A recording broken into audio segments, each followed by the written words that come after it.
This clip will not air on CNN. It will not air on MSNBC. There will be no discussion about the fact that our border is the least secure it has ever been in any of our lives. And if you dare to bring up that 5 million people have illegally come into this country and joined, as you point out, somewhere in excess of 10 or 15 million, we don't even know what the total number is, she actually says in that answer that they have a plan to try to get citizenship for those people because Democrats want those voters. And if you mention that, you're the conspiracy theorist. How dare you reference that all of these illegal immigrants are part of the Democrat plan for how to win elections for years and years to come. In fact, that is an unacceptable theory to even utter.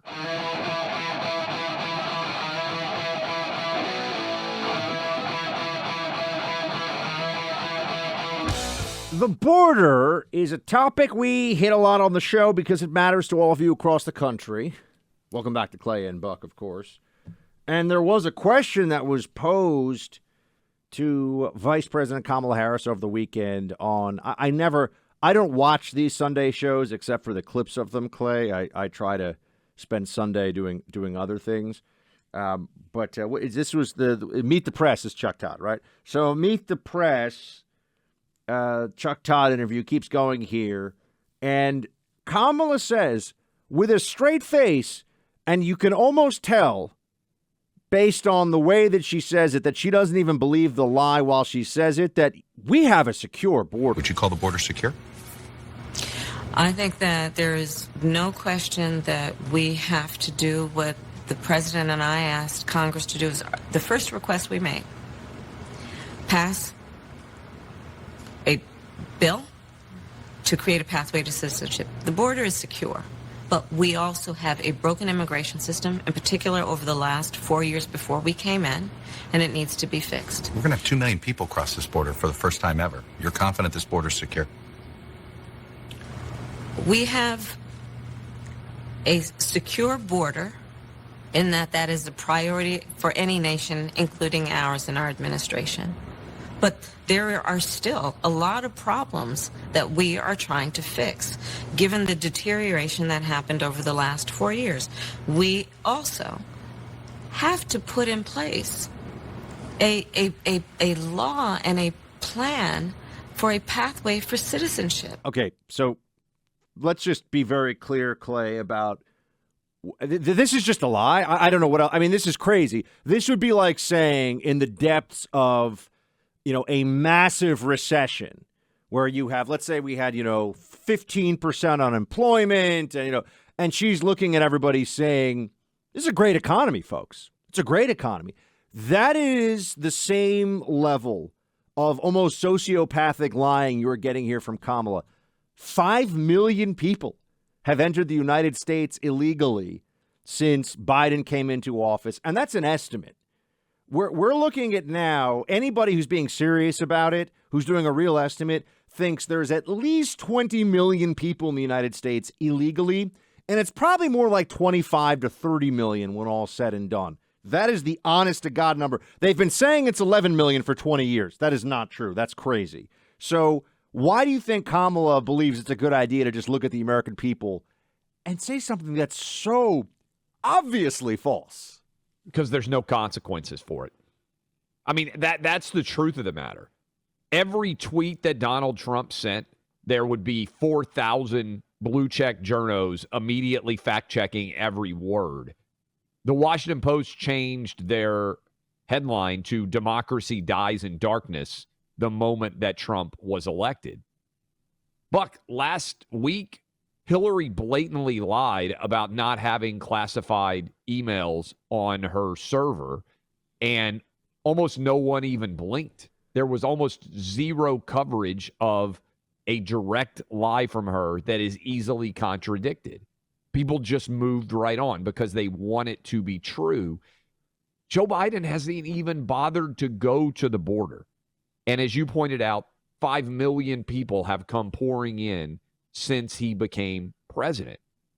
There's no pressure on Kamala Harris. She hasn't been to the border. She's even gotten called out by it. This clip will not air on CNN. It will not air on MSNBC.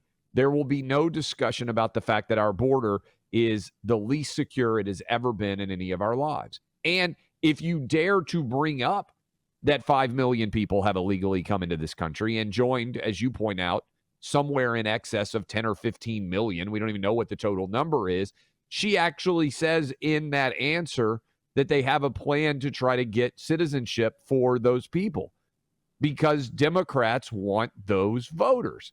And if you mention that, you're the conspiracy theorist. How dare you reference that all of these illegal immigrants are part of the Democrat plan for how to win elections for years and years to come. In fact, that is an unacceptable theory to even utter. You can't even mention the border. Remember AOC in the all-white outfit crying, standing beside the chain link fence, posing she was for pushing for photographers? abolish ICE. Yes. Which is the enforcement arm of the federal government when it comes Just to illegal have immigration. open borders everywhere. Total Yes. free-for-all. Anyone comes here for any reason or no reason stays as long as they walk right want. across the border. And, of course, is allowed to avail themselves of all the federal benefits. You pay – remember, everybody, as you're listening to this, as inflation makes it harder for you to afford groceries and, look at the price of gas and look at which direction the economy is heading in, you pay your taxes or they're going to lock you up. But illegals can come in here, get access to whatever benefits they want, do whatever document Hotel fraud they rooms. need to, and that is no problem. In fact, they're a special class in America. Illegals are treated better than Americans because they have a separate rule of law than the rest of us because they're of political benefit to Democrats. But then there's this little problem, right? This little situation that is unfolding. And I will say this. When Governor Abbott, we saw Governor Abbott on Friday. We're, hanging out. They had the big steer. Was that the UT, what's that? Bevo. The mascot. Yeah, yes, yeah, that's I didn't the remember the mascot, name. yeah. Yes, thank you. Yes. Yeah. Bevo was there. A large cow-like creature. Texas Longhorn. Yes, Big, thank you. long, the Longhorn. cattle. Yeah, yes, because Longhorn, hook 'em, indeed. You're putting it all together. I'm getting it all. I was, ready to call the offense by the end of that game. I just knew what was going on. I will say they let me stand by Bevo and hold the reins. And then Allie, producer, was with us. And then I took a step and got a little bit too close. And the Longhorn handlers rushed right in. And they were like, we don't want you gored on the – can you imagine if I got gored on the governor's It's a bad look. mansion? Well, they probably know you're a Tennessee fan. Bevo That's can true. smell a Could be Tennessee fan trouble. a mile away. And- I'm just going to say it. And we'll talk about this next hour. We got to walk through the governor's mansion. For history nerds, that was really pretty That cool. painting of Davy Crockett is one of the coolest paintings I've ever seen. I will just throw that out there. But we had to get our picture but taken. back in front of it. so I brought up Abbott because he was the first one, I believe, who had this idea of we're going to bust migrants. And I thought, okay, good. I get the optics of this. I don't know how long this will last. He was totally right. This has actually done more than anything else to not only raise the issue in the last couple of months to a national political conversation, which is critical. Republicans, number one is inflation, which is obvious. The number two issue when you look at the gap between who people trust on an issue that matters. That's like a top 5 issue, Clay. Republicans have well into double digits, more like 20 points of better support for dealing with the border than Democrats. This needs to be talked about. Abbott came along, the governor of Texas, and says he's going to start busing illegal migrants to other cities. By the way, providing them bus fare, sending them to places. A lot of them actually want to go to these places. I know that he was like, oh, they've been tricked. No. What is the single greatest concentration of any city of illegal migrants in the United States? New York City. Okay, this is not a surprise to anybody. It's where I live. It's right here in town. And he's doing this.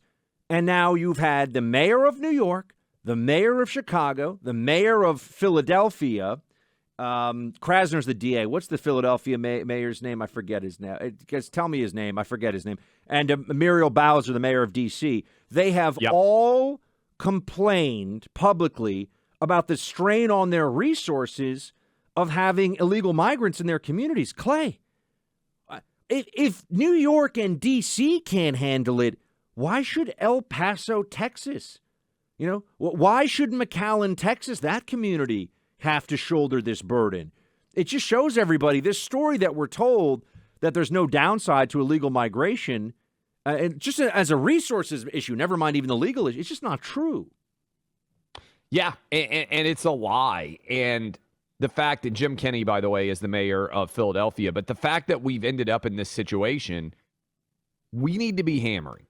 If you're out there listening right now and you're in a campaign, 3 things, okay? COVID also restrictions, I believe, should be a part, but the border, crime is crystallizing for so many people out there. Philadelphia, we're just talking about, has the highest rate of crime, murder in its history. We talked a lot about Memphis last week as a larger contextual metaphor for what's going on many different places. The border, crime, inflation. That's a win. Border, crime, inflation, and tie in all of the failures, depending on where you live, over COVID lockdowns associated with both business and schools. Should be a landslide election. I still think it's going to be a landslide election, but you got to hit the right topics. And you know what topic's not there, Buck? Mar-a-Lago and Trump. Plenty of time in 2024 to address that during the primary season 2023. This ain't on the ballot right now. It's what Democrats are trying to create. It's just as we said, if they don't indict Trump at this point, Mar-a-Lago is a straight up, the Mar-a-Lago documents is just a distraction. Yes, they overreach. We've already talked about that. If they don't indict him, we focus on the issues that are going to get voters out there.